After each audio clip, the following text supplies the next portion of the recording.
Hi, this is Gordon from cheaprecipe.info. Today we're going to make macaroni cheese with 3 different types of cheese. I've got the ingredients here. On the left I have 1 spoonful of plain flour. You can use AP flour if you're in America, no problem. 1 knob of butter. I'm going to chop some ham and put it in. So I've got 100 grams of ham. I've got 100 grams of grated cheddar cheese. I've got half a pint of milk. I've got my packet of macaroni, and I've got here on the right some Parmesan cheese, 50 grams, and I've got 125 of sliced mozzarella. Okay, I've got my butter in the pan, as you can see, and my spoonful of flour, and I've got it on a low heat. The thing when you're making bechamel is to keep working it, keep moving with your spoon.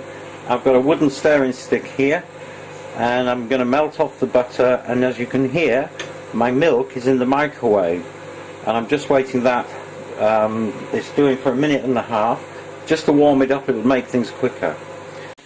Okay, so I'm combining my butter with the flour, and as you see, it's going into a paste. I hope you can see. And now I'm going to start adding the milk very slowly, keeping it on the heat. This is my warm milk from the microwave, a little bit, just a little bit, and blend it all together. It'll thicken straight away, but what you're looking for is a very smooth, non-lumpy paste. So we'll add a little bit more. And of course, if you're not confident when you're doing this using hot milk, use cold milk. It just takes a bit longer, but it might be a bit safer for you. So I'm just going to blend that nicely, keep it moving, as you can see.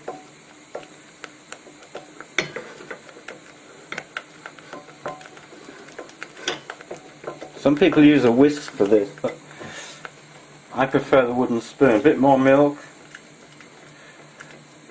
keep blending it.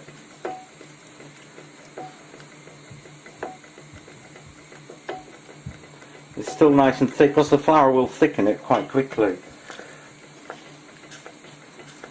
Now we've got a fairly nice paste in there, and it's getting a good consistency. So you can put the rest of the milk in now. Don't worry about it. It'll come back and it'll start to thicken up. So we're just leaving that with a low heat. Just keep working it with your spoon. Don't let it stick. And as soon as that's thickened up, it'll have cooked off the flour. And the next thing we're going to do, when we've got our bechamel ready, we're going to put in the cheese, our cheddar cheese. We're saving the mozzarella and the Parmesan for a nice topping, a nice crust on the top. Now if you've got this too thick and you've run out of milk, just put a drop more milk in.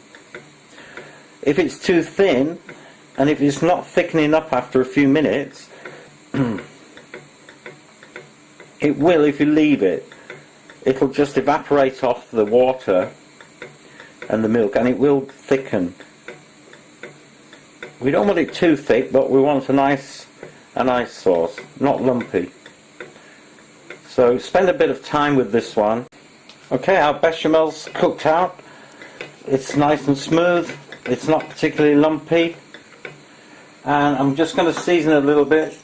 A bit of black pepper, a little bit of salt. Give that a mix in. And now I'm going to add just the cheddar cheese. This will form the coating of the macaroni. Put a nice even coat of cheese on there, give it that cheddary flavour. That's it. That's my cheese in.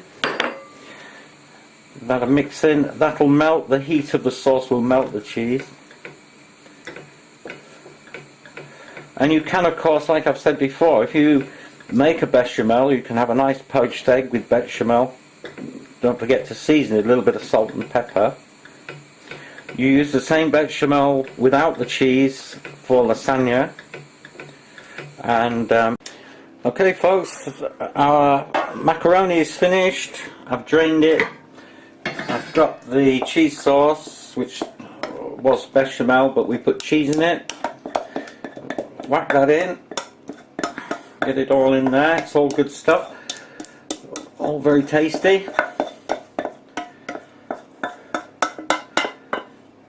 Okay. That one side. My daughter will be after that pan. And then mix everything together like so. Get a nice even coating on your macaroni. And then I diced up my ham. It's put it in. Whoops, mix that up. Quick mix. Don't have to go crazy with this. I've preheated my oven, and I'll just put this in the baking tray, baking dish. Put it all in there. You get quite a lot from a. Spread that like so. Lovely.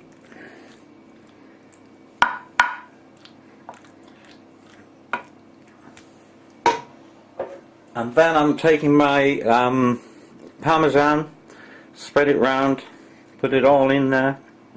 This will give it a nice cheesy crust. And then lay your mozzarella on. The other thing I sometimes do with this, I slice a tomato very thinly, and it gives it a bit of colour, and put the thin slices on top. But unfortunately, my daughter has eaten all the tomatoes, which she does. She eats them like sweets. There you go. That will go in the oven for about 20-25 minutes till it's nice and golden brown.